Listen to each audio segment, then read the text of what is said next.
dari Rasulullah sallallahu alaihi wasallam bahawa beliau telah bersabda, "Man ahabba lillah wa abghadha lillah wa a'ta lillah wa mana'a lillah faqad istakmalal iman." Barang siapa yang mencintai karena Allah, membenci karena Allah, memberi karena Allah, tidak memberi karena Allah, faqad istakmalal iman, sungguh ia telah menyempurnakan imannya.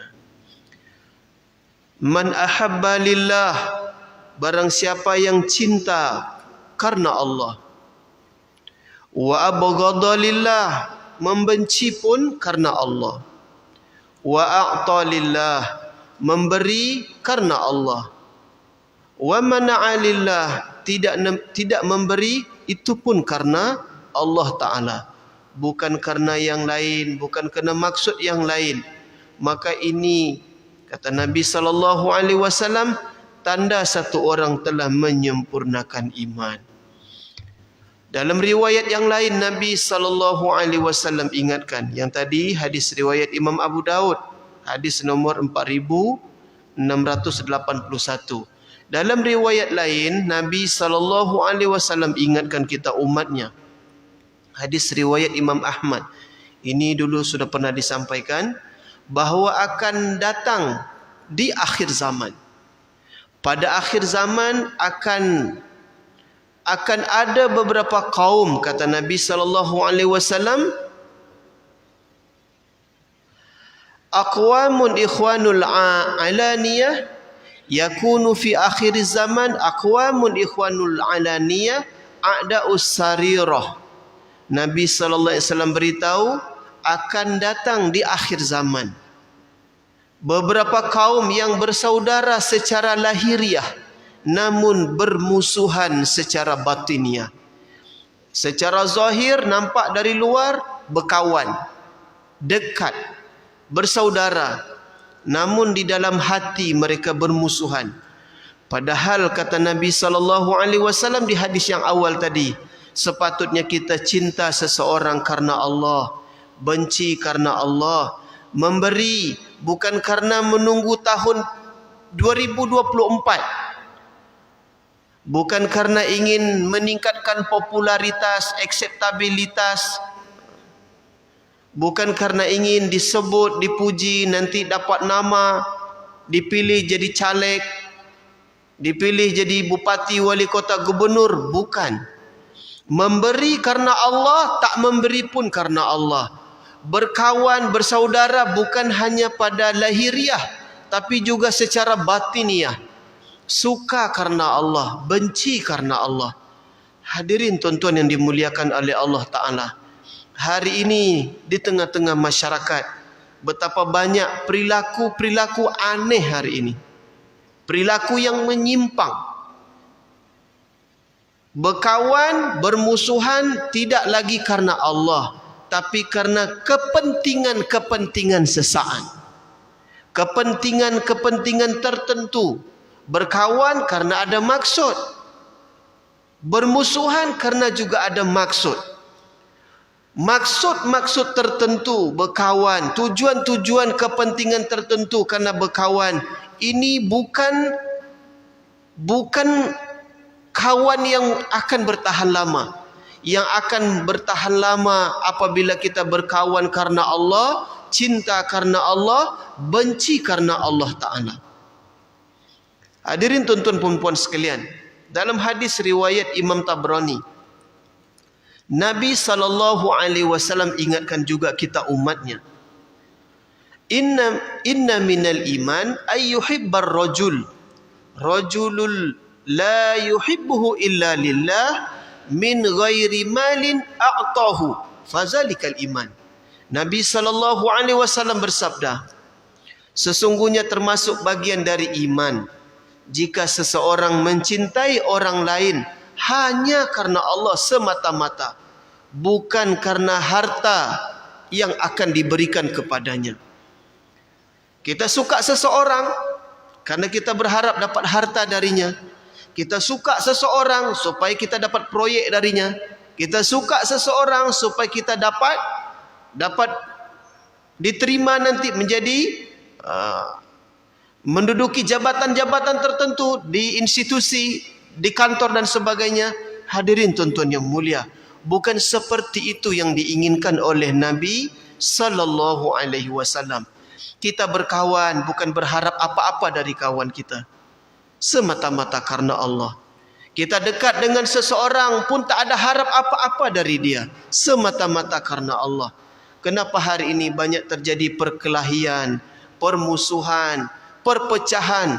Karena hari ini persahabatan yang kita ikat tidak semata-mata karena Allah, tapi karena maksud-maksud yang lain. Kepada kawan-kawan, saudara-saudaraku yang di ormas, di NGO, di LSM, di partai, di organisasi manapun, mari sama-sama kita betulkan niat. Kita luruskan niat. Persahabatan kita semata-mata karena Allah. Kita berkawan karena Allah. Dan kita benci seseorang pun karena Allah Ta'ala, bukan karena yang lain. Satu kali Nabi SAW ingatkan sahabat, unsur akhaka zaliman au mazluman. Nabi SAW bersabda, tolonglah saudaramu, baik ia dalam keadaan zalim ataupun dizalimi. Nabi kata apa? Bantu saudara kita yang zalim ataupun yang dizalimi. Faqala rajulun ya Rasulullah. Satu orang bertanya kepada Nabi sallallahu alaihi wasallam, wahai Rasulullah, ansuruhu idza kana mazluman, afara'aita idza kana zaliman, kaifa ansuruhu? Wahai Rasulullah, saya akan menolong saudaraku jika ia dizalimi. Lalu bagaimana cara menolong jika ia sendiri yang melakukan kezaliman? Macam mana pula cara menolongnya? Qala Rasulullah sallallahu alaihi wasallam, kemudian Nabi sallallahu alaihi wasallam menjawab, Nabi sallallahu alaihi wasallam bersabda, tahjuzuhu au tamna'uhu minaz zulmi fa inna zalika nasruhu. Nabi sallallahu alaihi wasallam menjawab, kamu menghalanginya, kamu mencegahnya dari perbuatan zalim, itulah cara menolongnya. Hadirin tuan-tuan puan-puan yang dimuliakan oleh Allah Ta'ala, kalaulah betul kita cinta kepada saudara kita sesama Muslim, antara tanda kita cinta kepada saudara kita sesama Muslim, kata Nabi, tolong saudaramu, baik ia korban kezaliman ataupun ia pelaku kezaliman. Kalau ia sebagai pihak yang dizalimi, kita bantu. Tapi kalau dia pihak pelaku kezaliman, dia yang melakukan kejahatan kezaliman, maka cara menolongnya bagaimana? Ingatkan dia, beritahu dia supaya jangan melakukan kezaliman. Walaupun ini perkara berat, tapi kita mesti buat. Ini adalah arahan dari Rasulullah sallallahu alaihi wasallam kepada tuan-tuan yang Allah Taala beri jabatan. Ingatkan bawahan yang melakukan kezaliman. Kalaulah tuan-tuan sebagai bawahan, tuan-tuan nampak pimpinan atasan kita melakukan kezaliman, kita pun tanggungjawab untuk mengingatkan. Isteri kita, anak kita, suami kita, adik-beradik kita, jiran, tetangga kita, siapapun yang melakukan kesalahan, kekhilapan, kezaliman, kita bertanggungjawab untuk mengingatkan. Cuman ingat tuan-tuan sekalian, mengingatkan pun atas dasar kita sayang cinta dengan mereka, bukan ingin menjatuhkan, bukan ingin menghinakan, bukan ingin merendahkan, semata-mata karena kita sayang, kita ingatkan supaya kita semua sama-sama selamat.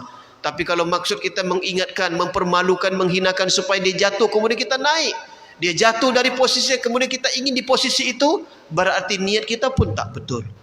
Semoga Allah Ta'ala beri taufik, saya yang menyampaikan dapat amal, dan tuan-tuan semua yang mendengarkan dapat amal dan sampaikan pula kepada yang lain. Kalaulah ini sama-sama kita jaga di masyarakat kita, saling cinta karena Allah, kita benci karena Allah, kita memberi karena Allah, kita tak memberi karena Allah, kita berkawan karena Allah, bukan karena kepentingan-kepentingan sesaat, bukan atas maksud-maksud tertentu, bukan karena harta, bukan karena ingin dapat jabatan, bukan ingin dapat proyek, dapat keuntungan dunia, semata-mata karena Allah Ta'ala. Maka inilah yang akan menjadi sebab bersatu hatinya umat, dan apabila umat bersatu hati, maka akan datanglah pertolongan Allah Ta'ala kepada umat ini. Subhanallah bihamdihi, subhanakallahumma rabbana bihamdika, nashhadu an la ilaha illa anta, nastaghfiruka wa natubu ilaik. Wassalamualaikum warahmatullahi ta'ala wabarakatuh.